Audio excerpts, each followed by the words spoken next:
Bismillahirrahmanirrahim. Assalamualaikum warahmatullahi wabarakatuh. Ya, baiklah untuk hari ini kita akan membahas tentang operasi hitung bilangan ya. Oke. Ya, jadi langsung saja yang pertama kita harus mengenal operasi hitung bilangan bulat ya. Kemarin pada materi sebelumnya kita telah membahas tentang sistem bilangan ya, apa itu bilangan bulat dan bilangan-bilangan yang lain ya. Jadi hari ini kita membahas mengenai operasi hitung bilangan bulat dan operasi hitung bilangan pecahan. Ya. Jadi operasi hitung bilangan bulat itu ada 4, ada penjumlahan, pengurangan, perkalian, dan pembagian. Nah sekarang kita akan bahas satu-satu. Yang pertama operasi hitung bilangan bulat untuk penjumlahan. Ya. Nah untuk penjumlahan ini ada namanya sifat komutatif. Sifat komutatif itu biasanya dikatakan pertukaran ya. Misalkan A ditambah B itu sama saja hasilnya dengan B ditambah A. Contohnya 2 tambah 1 sama dengan 1 tambah 2 itu sama dengan 3. Kemudian ada namanya sifat asosiatif, itu namanya biasanya disebut pengelompokan. Contohnya 2 tambah 4 ditambah 3 sama saja ketika 2 ditambah 4 tambah 3 itu sama dengan 9. Nah, dalam proses penjumlahan seperti ini ya, ingat yang di dalam kurung itu yang didahulukan ya. Jika hanya tambah dan kurang ya. Beda lagi kalau perkalian dengan pembagian. Kalau perkalian ada pembagian dan perkalian, ada pengurangan dan penjumlahan, maka yang didahulukan itu perkalian dan pembagian ya. Yang kuat yang didahulukan seperti itu. Kemudian sifat identitas penjumlahan. Ya, identitas penjumlahan itu adalah 0. Kenapa? Ya, sifat identitas itu menghasilkan dirinya sendiri. Misalkan operasi hitung ini kan bilangan bulat. Misalkan bilangan bulatnya adalah 8 ya. Misalkan bilangan bulatnya tadi ya. Ya, misalkan bilangan bulatnya itu 8 kan? Nah, penjumlahan identitas penjumlahannya adalah 0. Kenapa 0? Karena 8 tambah 0 itu 8. Artinya dia menghasilkan dirinya sendiri ya. Seperti itu. Nah, jadi ini perlu diperhatikan. Oke? Sekarang ya. Sifat inverse penjumlahan adalah lawan dari A. Ya, artinya lawan dari A, misalkan 8 tadi ya, bilangan bulatnya 8. Maka inversnya adalah negatif 8. Kenapa negatif 8 inversnya?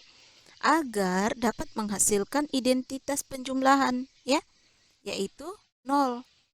Nah, ini nih identitas penjumlahan yaitu 0. Jadi inverse dengan identitas itu satu kesatuan ya.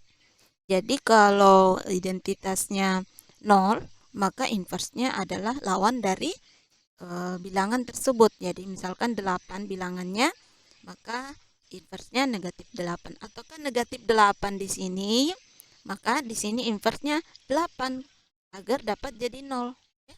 Karena bisa menghasilkan identitas 0. Begitu. Nah, kemudian dia bersifat tertutup. Hasil penjumlahan hanya dalam lingkup bilangan bulat. Artinya tertutup, misalkan bilangan bulat ya. Bilangan bulat itu kan ada negatif, 0, dan positif. Nah, misalkan bilangan bulatnya 2 tambah 3 itu pasti menghasilkan bilangan bulat juga. Kan? 2 tambah 3 pasti menghasilkan bilangan bulat ya. Oke. Ini nih. Nah, pasti menghasilkan bilangan bulat yaitu 5. Nah, bilangan 2, 3, 5 itu adalah bilangan bulat ya. Seperti itu. Jadi dia menghasilkan bilangan bulat yang dijumlahkan dengan bilangan bulat itu akan menghasilkan bilangan bulat. Ya, gitu maksudnya ya. Kemudian penjumlahan.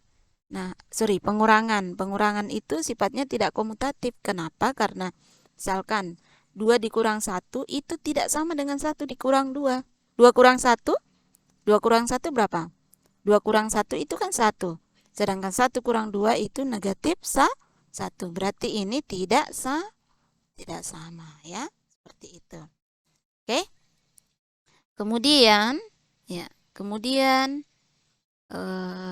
sifat asosiatif itu tidak sama, ya, tidak berlaku itu sifat asosiatif. Kenapa? Sama saja alasannya yang tadi ya. Karena 2 kurang 4 kurang 3 tidak sama dengan 2 dikurang 4 kurang 3. Nah, ini juga bersifat tertutup sama dengan penjumlahan tadi. Nah, dia bersifat tertutup ketika dikurangkan dua bilangan bulat dikurangkan akan menghasilkan bilangan itu sendiri. Ya. Kemudian perkalian. Nah, perkalian itu sifatnya komutatif ya, hampir sama dengan penjumlahan tadi ya. Oke, seperti itu. Nah, kemudian untuk pembagian. Nah, ini pembagian bilangan bulat ini positif dibagi dengan positif, hasilnya positif. Positif dibagi dengan negatif, hasilnya negatif. Negatif bagi negatif, hasilnya positif. Dan positif bagi negatif, itu hasilnya negatif ya. Nah, hasil bagi bilangan bulat dengan 0 tidak terdefinisi. Kenapa tidak terdefinisi? Ya, silakan nonton video saya.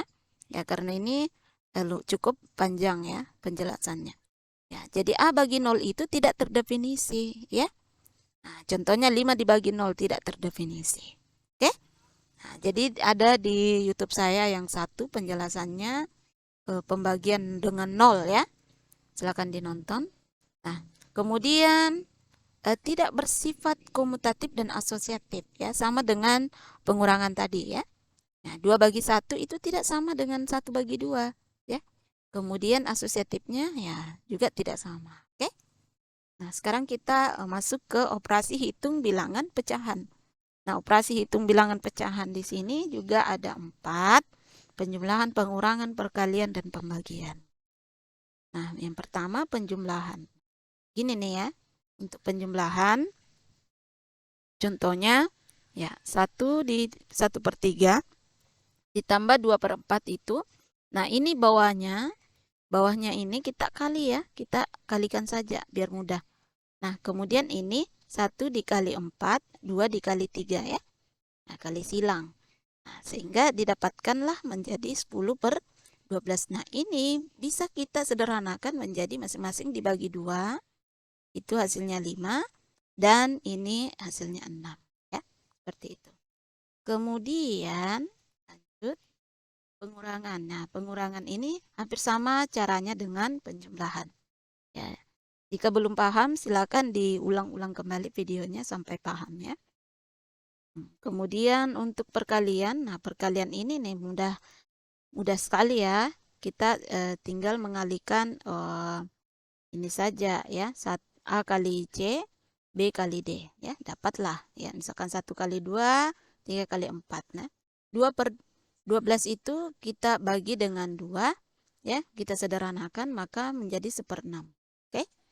Kemudian lanjut ya, pembagian. Nah, pembagian ini 1/A, A per B itu dibagi C per D. Ini tinggal kita putar sehingga kita cara mudahnya untuk mengerjakan itu kita putar saja ya, menjadi perkalian. Nah, misalkan 1/3 dibagi 5/4 itu sama dengan 1/3 dikali ya, ini jadi pengali di sini. Nah, ini nih jadi pengali. Nah, ini yang 5 ya, kita putar menjadi 4/5. Nah, sehingga 1 dikali 4, 3 dikali 5, 4/15. Nah, ini tidak bisa lagi disederhanakan ya. Karena 4 dibagi 2, 15 bagi 2 dapat 7 koma ya. Seperti itu. Ya, mungkin ya. Nah, di sini ada kuis 3 ya. Nah, kuis 3 ini tentukan hasilnya. Nah, tadi ada ya caranya. Kemudian yang nomor 2 tentukan nilai Y. Oke? Nah, silakan dijawab ini di grup WhatsApp atau Google Classroom ya. Oke, terima kasih. Cukup sekian. Jika ada yang ingin ditanyakan, kita lanjut di grup WA. Oke, terima kasih. Wassalamualaikum warahmatullahi wabarakatuh.